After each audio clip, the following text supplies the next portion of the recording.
लेखक कहता है कि इस तरह से हमें कभी भी उस स्थिति में पत्र नहीं लिखना चाहिए जब हमारा दिमाग पूरी तरह से क्रोध से भरा हुआ है। यदि हमें उस स्थिति में भी पत्र लिखना पड़े तो हमें उस पत्र को डाक में नहीं भेजना चाहिए, उसे अपने पास रख लेना चाहिए। और हम जब उस पत्र को दूसरे तीसरे दिन पढ़ेंगे तो उस पत्र में हमें बहुत सी कमियां नजर आएंगी। और जब हम नया पत्र लिखेंगे तो वह पत्र एक ऐसा पत्र होगा जिसमें केवल बात होगी काम की। उस पत्र में एक भी बात ऐसी नहीं होगी जो क्रोध से भरी हुई हो।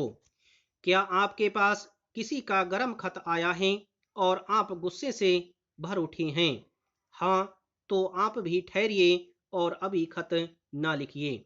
लेखक कहता है, क्या आपने कभी ऐसा पत्र देखा है जिस पत्र में आपको बहुत अधिक गुस्सा आया हो? यदि आपके पास ऐसा पत्र आया है या कभी आए तो आप थोड़ा रुकिए, उस समय अपने पत्र को मत लिखिए।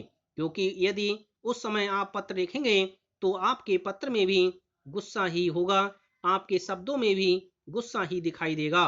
क्योंकि गुस्से में कभी भी आपके शब्द ठंडे नहीं होंगे। गुस्से में तो केवल कलम क्रोध भरे ही शब्द लिखेगी। ठहरना संभव हो तो फिर खत लिख लीजिए और फाड़ दीजिए। उसमें दिल के छाले हैं, अतः उसे डाक में न डालिए। लेखक कहता है कि ठहरना संभव ना हो तो पत्र लिख लीजिए और उसे फाड़ दीजिए। क्योंकि उस पत्र में आपके दिल के छाले होंगे, आपके दिल का क्रोध होगा, आपके दिल में जो गुस्सा है वो उस पत्र में दिखाई देगा। इसलिए उस पत्र को कभी भी डाक में मत डालिए। 100 बातों की एक बात है कि गुस्सा आदमी को सोचने लायक नहीं छोड़ता। लेखक कहता है कि निष्कर्ष यही निकलता है कि हमें गुस्सा कभी नहीं करना चाहिए, क्योंकि गुस्सा आदमी को सोचने लायक नहीं छोड़ता, उसके सोचने की शक्ति को समाप्त कर देता है। अब आप यदि गुस्से में खत लिखते हैं तो वह इस लायक कहाँ है कि उस पर कोई विचार करें।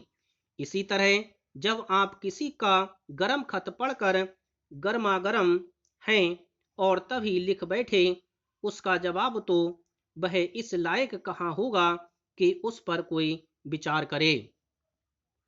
हमेशा ठंडा खत लिखिए, गरम खत का ठंडा जवाब लिखिए। और साफ बात यह है कि ठंडे होकर खत लिखिए। लेखक कहता है कि हमेशा ठंडा खत लिखिए, गरम खत का जवाब बहुत ही धैर्य से दीजिए, ठंडे जवाबों में दीजिए। साफ बात तो यही है कि हमें धैर्य के साथ, दिमाग में तसल्ली के साथ, दिमाग को शांत करके खत लिखना चाहिए। यदि दिमाग को शांत करके खत लिखा जाएगा तो वह खत भी अच्छा होगा, उसमें भी एक शांति दिखाई दे रही होगी।